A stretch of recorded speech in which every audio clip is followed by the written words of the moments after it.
नमस्कार. पंडित सरांची गाणी या चॅनलवर तुमचं स्वागत आहे. हा आपला नवीन भाग.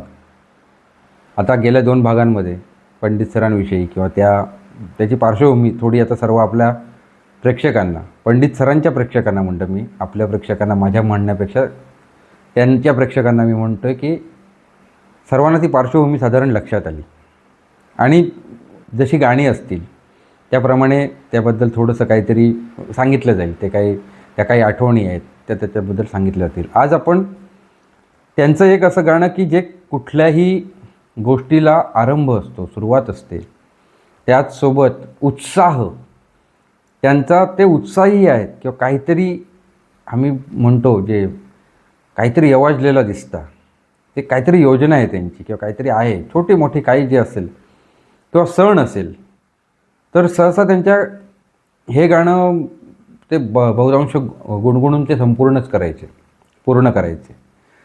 आणि पहिल्या भागातसुद्धा त्यात एका त्यांच्या विद्यार्थिनीने त्याचा उल्लेख केलेला, म्हणजे तो काही त्याच्याबद्दलची भाष्य वाचताना मी पाहिलं तेव्हा ते लक्षात आलं की जे मला सांगायचं होतं ते तिथे विद्यार्थी वर्गात पण त्यांच्या विद्यार्थी-विद्यार्थिनी यांनासुद्धा त्याची माहिती होती. बहुतांश विद्यार्थी-विद्यार्थिनींना त्यांच्या गाण्यांचे चॉईस, म्हणजे इतके ते आत्तापर्यंत जवळपास लाखो विद्यार्थी 44 वर्षांची सेवा, नोकरी, त्या 44-45 वर्षाच्या नोकरीत त्यांनी जे विद्यार्थी-विद्यार्थिनी त्यांच्या हाताखालनं जे गेले, सोबत होते, जेव्हा ते लागलेले तेव्हा काही अतिशय युवा होते.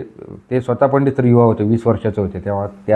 त्यांच्या 4-5 वर्ष लहान त्यांच्यापेक्षा असलेली म्हणजे 15-16 वर्षांची मुलं जी 10वीत 9वीत अशी होती, मग तसे ते समवयस्कच. मग त्यांनाही हे माहिती आहे किंवा काही नवीन जी थोडीशी कलेची आणि इतर थोडीशी सांस्कृतिक आवड असलेली जी विद्यार्थी-विद्यार्थिनी आहेत त्यांना पण त्यांचे हे गाण्याचे बहुतेक निवडी, चॉईसेस माहिती आहेत. मग त्या यांनीच ते एक भाष्य झालं असावं आणि असं ते होत राहील खूपदा, कारण आम्ही पण त्यांचे विद्यार्थीच, मी पण त्यांचा विद्यार्थीच, त्यामुळे शालेय, तर त्यामुळे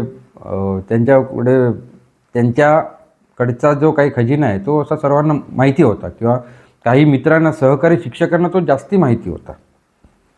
मग आज मी तोच उत्साहाने सुरुवात काहीतरी आहे, संकल्प झालेला आहे आणि सगळे उत्साहाने काहीतरी सुरुवात होतं. तर त्यांच्याकडे तो जे गाणं होतं ते होतं हर्षली अयोध्या नगरी. आणि त्या हर्षली अयोध्या नगरी या गाण्यात त्यांच्या त्या सुरावरून किंवा ते गाणं त्यांच्या ओठावर जेव्हा जेव्हा असं यायचं तेव्हा तर लक्षात यायचं की काहीतरी आहे, प्लॅनिंग आहे किंवा काहीतरी कार्यक्रम आहे कुठेतरी किंवा काहीतरी आहे शाळेत किंवा असे ते थोड्या जोशात असायचे. मग मी तो एक प्रयत्न करतो आहे हर्षली अयोध्या नगरी आपल्यासमोर सादर करायचा पंडित सरांच्या आठवणीतून. आणि प्रभाकर कारेकरांचं ते गीत काही आपल्याला माहिती असेल, सर्वांना आवडतं, ललिता बापट लिखित, नाटककार ललिता बापट लिखित ते काही नाटक आणि त्याच्यातलं ते पद, अशोक पत्कींचं संगीत, शांताराम नांदगावकरांचे शब्द, असं ते एक फार वेगळं असं छान समरसतेने भरलेलं, समरस दिग्गजांच्या सृजनत्वाने भरलेलंच म्हणूया. आणि त्याच्यामध्ये भाव, भक्तीचा सुद्धा भाव, ऐकणाऱ्याला नाटकातली जी काही परिस्थिती असेल, तो प्रसंग काय असेल, तो एक भाग झाला. आणि ऐकणाऱ्याला पण एक जो भाव, तो भक्तीचाच भाव उमटतो किंवा जो आनंदाचा, जिथे आनंद आहे तिथे भक्ती आहेच. मग तो भाव त्यांच्यात तो उमटायचा, तोच काहीसा आठवून आपल्याला आपणापर्यंत आणायचा प्रयत्न करतोय. हर्षली अयोध्या नगरी, हर्षली अयोध्या नगरी, श्रीरामांच्या जयघोषाचे, श्रीरामांच्या जयघोषाचे गीत जनांच्या धरी, हर्षली अयोध्या नगरी, हर्षली अयोध्या नगरी.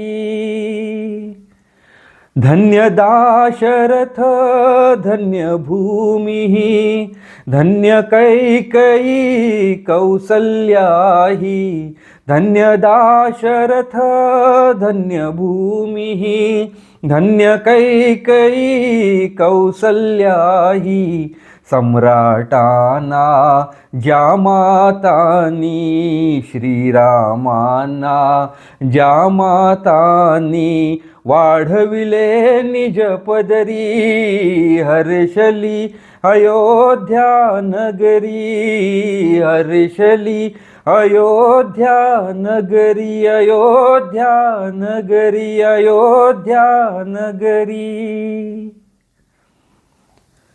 हे गीत त्यांच्या आजही मला तो स्पष्ट आहे त्यांचा आवाज, त्यांचं प्रत्येक गाणं हे सुस्पष्ट माझ्या कानात म्हणा की आजही मेंदूत ते असं कोरलं गेलेलं आहे की कुठलाही त्यांचा असा स्वर, जो काही त्यांचा सूर होता, ताल होता, जो काही त्यांच्या आवाजाचा जो काही भाग होता, तो पूर्णपणे आज जशाच तसा आपण जो एक कोरला जातो मनावर, काळजावर, मेंदूवर, कुठे ह्या किंवा जो कुठे कनेक्ट करावं लागत नाही की हा आठवून बघूया. त्या गाण्याचे बोलायला की बाबांचे म्हणजे पंडित सरांचे आवाज त्याच्याबरोबर म्हणजे पूर्णपणे शांततेत डोळे मिटून किंवा अगदी कुठेही मी असं कोणाशी तरी बोलतो तरी त्यांचा आवाज, एखाद्या मूळ गायकाचा आवाज, नंतर त्याचा कुठला तरी एक व्हर्जनचा असतो, तो एक जसा आपण म्हणतो कव्हर म्हणतात तसे ते कव्हरचा आवाज असतो, तसा पंडित सरांचा जो आवाज आहे प्रत्येक गाण्याला तो आजही स्मरणात राहतो. म्हणून ते पिक्युलियर त्यांचा एक आवाज जो होता, जो काही होता प्रशिक्षित नव्हता, कुठल्याही गुरुकडून आलेला तो नव्हता, पण जो त्यांचा असा आवाज होता तो अस्सल आवाज होता. तो कदाचित तो अस्सल होता, त्यात कुठे नक्कल नव्हती, त्यामुळे तो लक्षात राहिला असावा. आणि बरं वाटलं की गेल्या 2 भागांना, आपला पहिला भाग आणि दुसरा भाग, या सर्वांना आपण त्यांना ऐकवायचा मी प्रयत्न केला. हा जे प्रयत्न त्यांच्या गाणी आहेत ती त्यांना मी ऐकवायचं. इथे सुद्धा पुन्हा त्यांच्या आवाजाचा एक थोडंसं अर्धकच्चं पक्क काहीतरी असं व्हर्जन, त्या माध्यमातून त्यांची आठवण, त्यांच्या गायकीची आठवण, त्यांच्यातल्या माणूसपणाची सुद्धा आठवण खूपदा अशा प्रकारे मला करता येते. आणि आपण ती सगळेजण जे ऐकताय, त्याला प्रतिसाद देत आहे, पाहत आहे. काही त्याच्यावर काही भाष्य झालेलं नसलं, चर्चा झाल्या नसल्या तरीसुद्धा जे काही आहे जाणवतं आहे ते फार दिलासादायक आहे, प्रोत्साहक आहे आणि सर्वात महत्त्वाचं म्हणजे आनंददायक आहे. आपण सर्वांनी हा 3रा भाग पाहिलात म्हणून तुम्हा सर्वांचे मनःपूर्वक आभार.